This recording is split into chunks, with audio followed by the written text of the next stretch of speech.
If you are the type of business owner that is very busy being busy and perhaps not working on your business but always in your business, then my guest this week, your Business Fairy Godmother, Michelle Broadbent, is the person you need to know. I can't wait for you to hear mine and Michelle's interview. It is full of pure gold.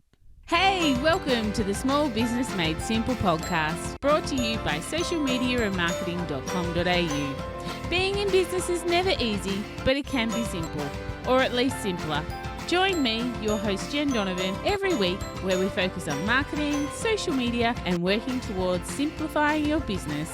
You with me? Let's do this. Gonna dream it big, 'cause someone out there listening.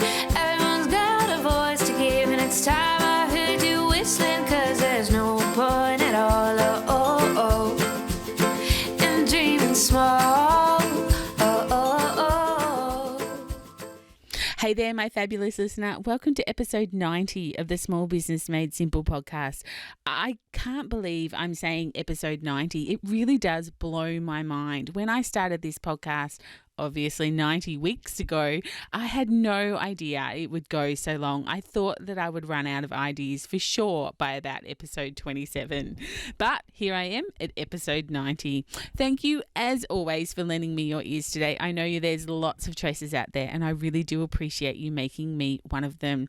If you're a first-time listener, then hey, super welcome to you. And if you're a regular listener, then hey, super welcome back to you. I am, of course, the host, Jen Donovan, and it's my job via this podcast and social media and just about everywhere else I hang out to make your business life simpler. Because I know that business can be lonely and complicated. It's rarely easy, but it definitely should be simple, or at least a little bit simpler. So that's my commitment to you on the so-named Small Business Made Simple podcast. One of the ways I can make your life a little bit simpler is if you come and join the Like-Minded Business Owners group on Facebook. It's an amazing group of like-minded business owners, but people that are just so giving and sharing, and people there that will really help you on your journey, help solve your problems, or even just celebrate your wins with you.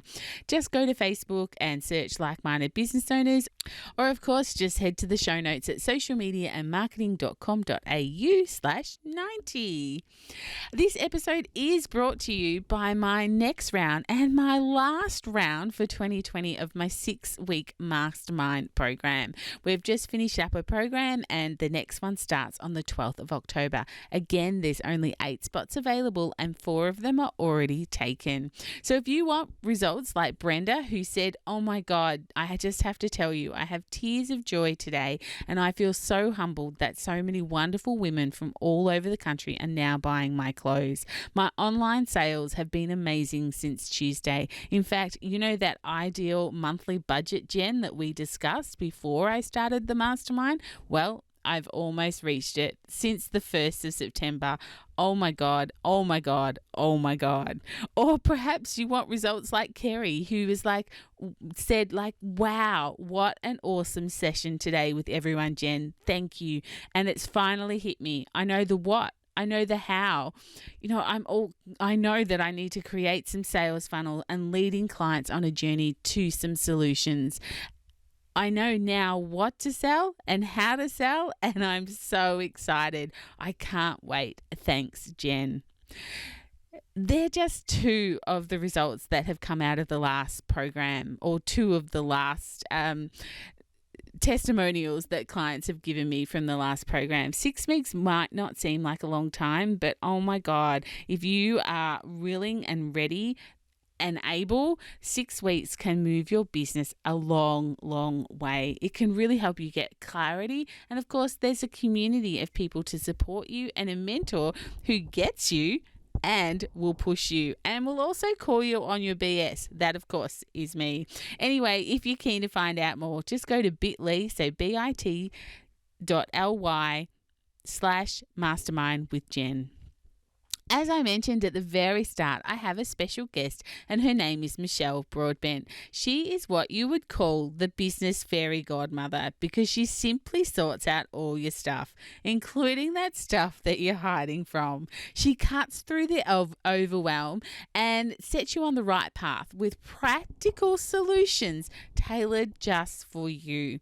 Her biggest secret that she shared with me that I want to share with you before we get into the interview is that everyone, even the ones who seem to seriously have their shite together, struggle with the same things that you and I do. But the thing that sets the ones that are thriving apart from the ones who are in survival mode is that they are ruthless with their time. They have strong boundaries and structure in their lives.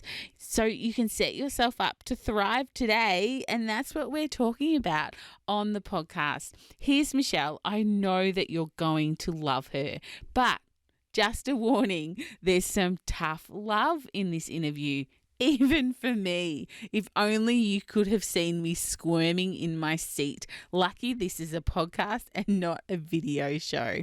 Can't wait for you to listen. Here's Michelle. Michelle, I am really excited to have you on the podcast today because there's so much I want to ask you and there's so much I want to dig into. But before we get started, can you tell my audience a little bit about who you are and what you do? Oh, thanks, Jen. Well, my name's Michelle Broadbent and I'm a small business strategist. So I work with entrepreneurs to take their businesses to the next level by relieving them of the operational challenges that come from running a business alone. So my clients describe me as a business fairy godmother. Essentially, I cut through the overwhelm, set them on a path out of it with practical solutions that are tailored to their individual needs. Yeah, okay. So all of that sounds fantastic. So basically what you do is you help us small business owners who are crying in a puddle fix whatever needs to be fixed. Is that kind of what you do for us? Essentially, yes, that's what I do. So, I've been supporting entrepreneurs in my own business for about the last 4 years. But prior to that, I had a decade-long career in television where I was employee number 2. So I helped two founders of two businesses start up with, so it was just them and I, and we were wearing all the hats. So we were doing everything ourselves, and then we hired and outsourced and resourced up and built the businesses up that way into like international multi-million-dollar businesses. So from the work that I've done in my business and then, my career before working for myself, I've seen it all. I've seen the highs and the lows, seen what works and what doesn't. But yeah, I see beyond what the public persona is, what the curated social media version of people's lives and business is, and sort of get an insight into how they really function. Yeah, because I guess that's such a good point. Like what we see on social media isn't always the life that is actually happening in the background. And I do try and keep my podcast clean, so I won't swear. But basically, none of us have got our crap together. At the end of the day, we're all look very calm. Well, not all of us, but most of us look calm on the surface. But we are like little ducks paddling as fast as we can in the background. And I suppose I speak to my audience and my clients about getting past the busy being busy. We seem to have glorified being busy as something that equals money, but clearly it doesn't. Is that the way you see it as well? 100%, Jen. There is this misconception that if we own a business, if it's our name on the door, that we should be doing all of the things. And this is probably a bit of a sweeping statement, but I think as women, we are notoriously bad at this. We just feel like, we need to be doing all of the things all of the time. But unfortunately, businesses don't grow that way. The wheels just keep spinning, and what that leads to ultimately is burnout, and that's no good for anyone. And when people are burnt out, they they fall completely out of love with their business, and they sort of, forget why they started doing it in the first place. So a lot of the work that I do is very much about getting them out of that sort of wheel spinning, plate juggling, I have to be the one to do absolutely everything mode. So there is a lot of, that prying fingernails off the windowsill, like let go, but and demonstrating to them exactly how much more improved their lives can be, and how they can elevate that experience of running their business, and grow their business by just not having to do all of the things all of the time. Yeah, and I'm not going to sit here and pretend I'm, the saint, or I'm not the person that you see that isn't like the duck. Like I do have a VA, but I do actually struggle to let work go. It is a real process inside my head that I have to go, it's okay. You can give that to Lily. Shout out to Lily if you're listening to the podcast. But it's a letting go process that someone can do it perhaps even better than what you can do it as a business owner. That's right. There is such a benefit in utilising experts. I mean, there's a raft of different resources that you can bring into your business at different levels, and I think that's that could be a whole podcast episode in itself if we talked about that. But essentially, what you're doing is you're freeing up the amount of time that it takes you to normally do that task. You're freeing up that time for you to focus on the stuff that is in your zone of genius. Like, yes, we're all perfectly capable of, packing up a parcel and addressing it and taking it to the post office, but it doesn't necessarily mean that we should be the ones doing that in our business. We should be focusing on the stuff that only we can do. And if we allocate those hours to that kind of work, imagine the growth that can happen in your business. Yeah, like I talk about, the 3 money-making activities, and, what are the activities in your business that make the money, and how much time do you spend on those activities each week? And often people are really, quite honest and open to say, I don't actually spend much time on the actual money-making activity because I'm posting on social media, or I'm checking email stats, or I'm, uploading photos to websites and things like that. And I guess that's where the busy being busy comes from. We think if we're sitting at our desk, then clearly we are being busy, but perhaps we're not being productive. So if anyone is listening to this, and I know there's a head nod test going on listening to this, everyone's like, yeah, it sounds like me. What's 1 or 2 practical steps we can take as business owners to get out of our own way, to sort of stop being busy, or reignite, I guess, that whole reason why we started our businesses in the first place? Yeah. Okay. Well, so yes, I think it's beware of the work that's masquerading as work. It's procrastination. It's some kind of avoidance strategy usually. So what I actually do with my clients, because I think realization and acceptance are the first steps, and often we are completely unaware of exactly how much time these kinds of activities are sucking up. I think we always overestimate or underestimate how long things take. So a real surefire way of identifying what those tasks are and how long you're spending doing it is to do some kind of time task tracker. So that's where over the course of a few days, or ideally a week, you literally, from the moment you open your eyes in the morning until you end your day, is you make a note of the time when you start a task and then the time you finish each task. And it can be everything from checking Instagram to scrolling through the, Daily Mail trash clickbait news. You can, it could be how long you're on the phone to a client. You go, okay, I'm a service provider and I charge by the hour, and I've just spent an hour actually with my client, but you spent 20 minutes before the call preparing, and you spent another 15 minutes afterwards emailing them. It's just having that awareness of exactly what we're spending our time on. And then, I mean, the data doesn't lie. It's all there. You tally it all up at the end of the week, and then you're looking at that information and going, okay, what on here is actually leading me to achieving my business goals? What, like me doing these things, how is this getting me towards my goals? And when I'm sitting down with my clients and going through this kind of information, it is a real eye-opener, because they can see right there what they're spending their time on and where those missed opportunities are. It's like, okay, you've just spent 12 hours this week on social media.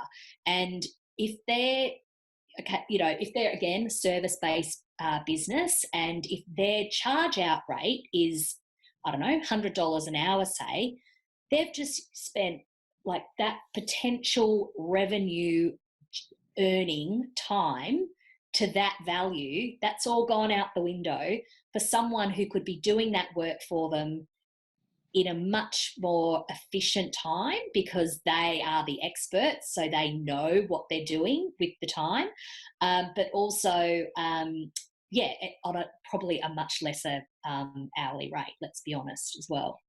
Yeah. Yeah. Look, I think you've just scared everyone, Michelle. I think everyone's just turned off the podcast and run away. Oh, God. No, don't do that. Don't do that. Oh, dear. It is definitely something that we are our own worst enemies about. And it's trying to develop those skills. And I think that itself, like what you were saying, of tracking time, I think that would be really hard, solid evidence. And, and it just makes, I had one of those little light bulb moments go off inside my head of, when I was in law, everything was done in 6 minutes. And if I couldn't bill that 6 minutes, then what was I doing? Was I helping the firm get to their, revenue goals?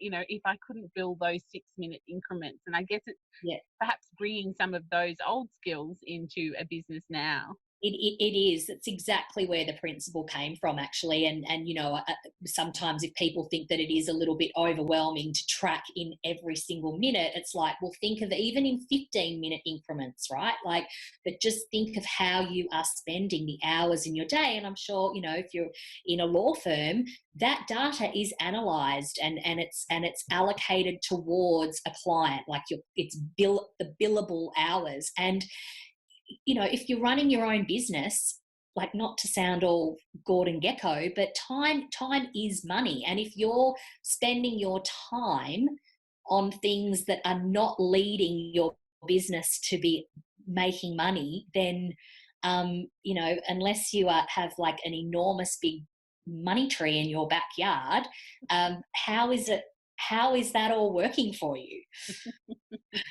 Yeah, I think they just ran away and stopped the podcast again. This is a very confronting interview, because we are all seem to be in this boat. So, okay, so we've tracked our time. We've really seen the error of our ways, where we're perhaps not concentrating on our money-making activities. We are going down the Pinterest wormhole, or the Instagram wormhole, or something like that. So how do we get ourselves out of that? Once we have our time tracked, what's the next step that you would take your clients through? Is that where you come in and really start sort of looking at, those logistical type support? I do. That's right. So it's like, okay, what are some things on here that still do need to happen? Because remember, we talked about that work masquerading as work.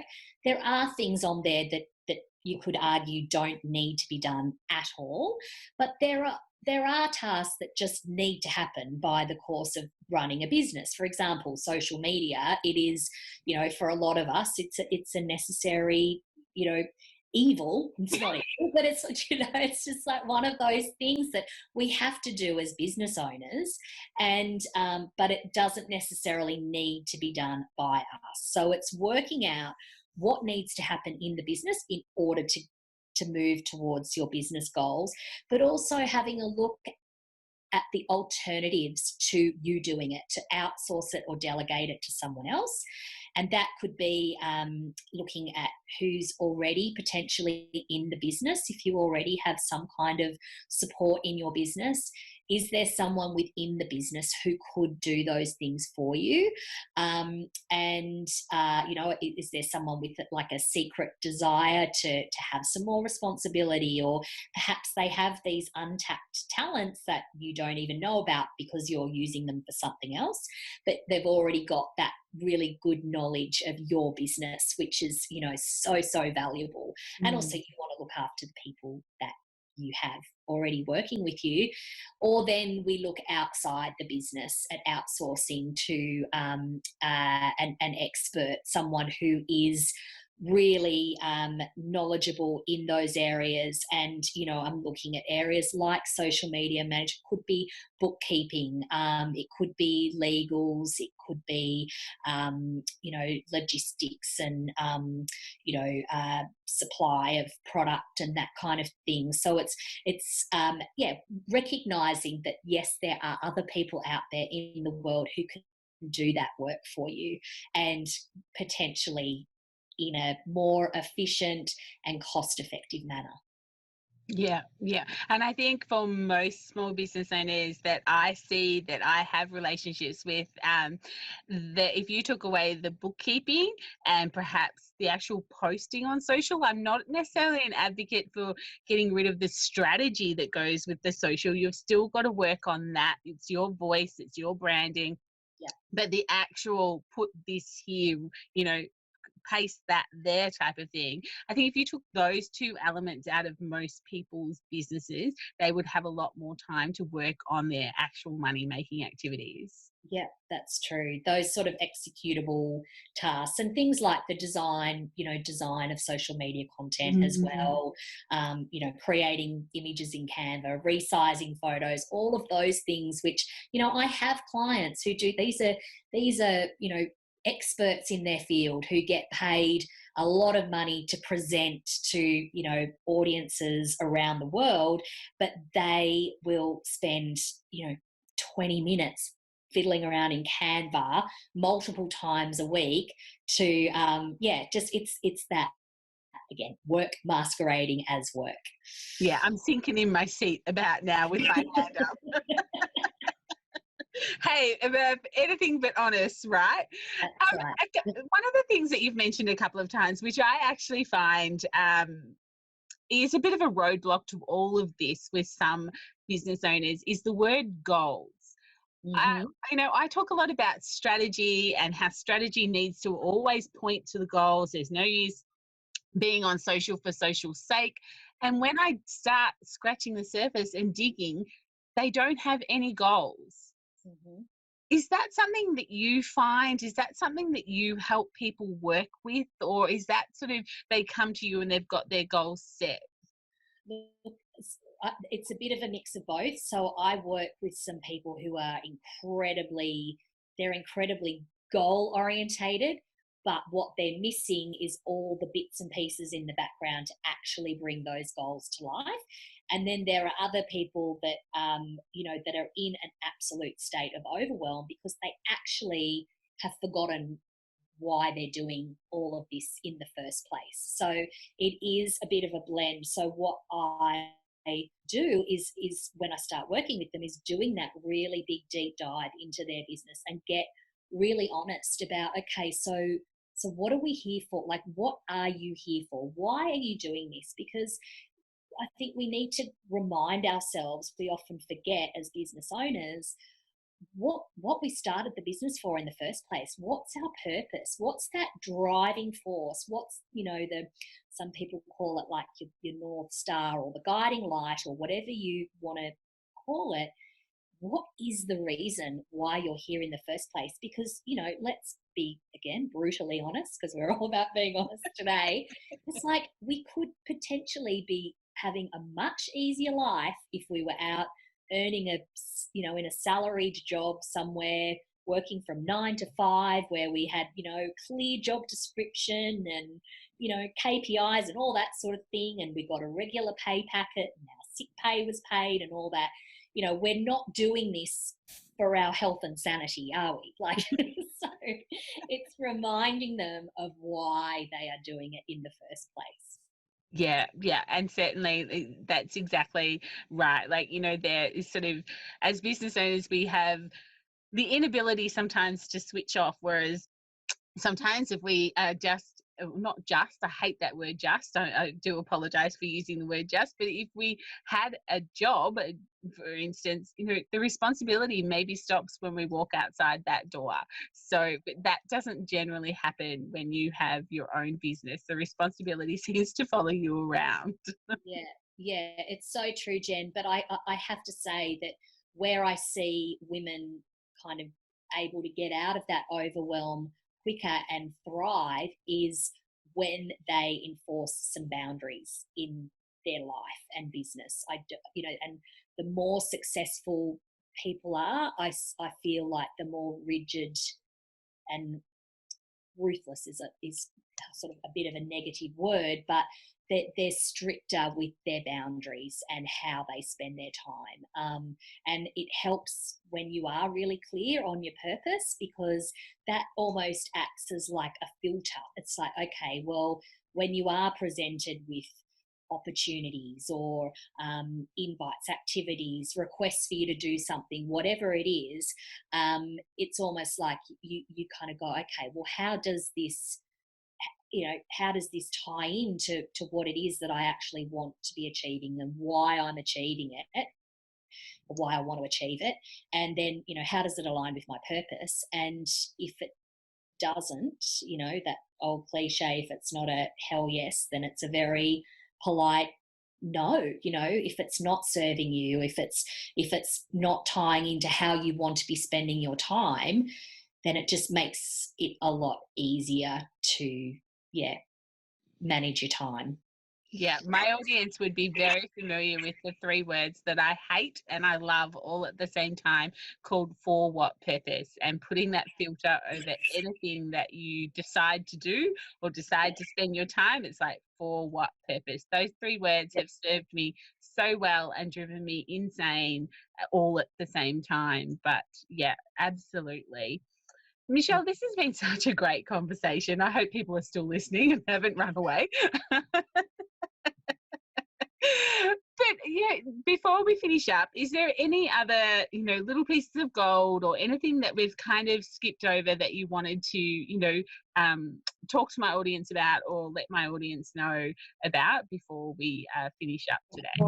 Look, yes, sorry, today has probably been a little bit of a tough love episode, but it does come from a good place, and that is, like, to remind yourself that you are the boss of you. This is your business, and you can set it to run in a way that serves you well. And that is by being really protective of your boundaries, of your time, of being clear of what your purpose is. And I think if you can be clear on that, and live your life intentionally around those things, it does, you can run this however you want it to. And if you are, looking for permission, here it is. Like, you're the boss of you, and you can succeed by doing that, and you will live a much better, calmer life if you, keep that in mind. What a beautiful way to finish off the podcast. I absolutely love those words of wisdom. Thank you. And I think that we all needed to hear that, or maybe not all, but I think most of us needed to hear that a little bit today. Michelle, how can someone get in contact with you? What's the best way to check out what you do and, to follow along your journey? So you can jump over to my website, which is michellebroadbent.com.au. I hang out on Instagram. My handle's Mish Broadbent, so MICHBROADBENT. Or you can connect with me on LinkedIn. I'm on there as well. But yeah, I'd love to connect with you. And yeah, Jen, thank you for having me. I hope I haven't scared everybody.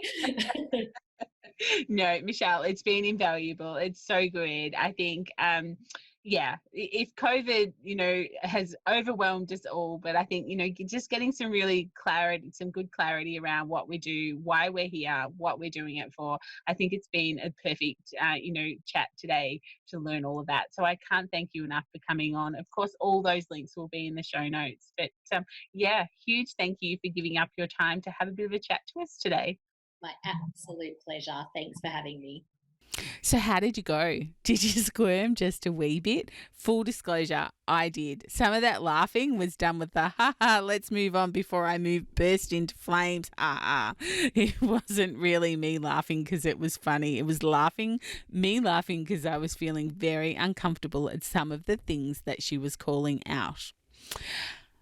I loved her value, I loved her honesty and her passion. All her contact details are, of course, in the show notes. So go connect with Michelle, tell her how much you loved this episode, and maybe even let her know if she made you squirm as well. But that's it for episode 90. If you've got questions, head into the Like-Minded Business Owners group or DM me on Instagram with any questions you might have. I will, of course, be back next Thursday with another great episode to help you simplify your business in 2020. If you're enjoying this podcast, then please hit the subscribe button. And if you get a chance, I would love a rating and a review. That would just mean the world to me. Otherwise, I will see you for episode 91 next week, where I again be amazed that I'm saying episode 91.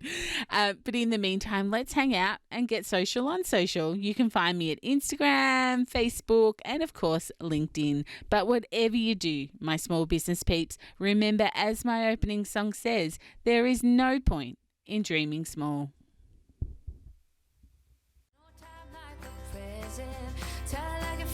Say it proud, be true, and let us see you for the star that you are. No point in dreaming small.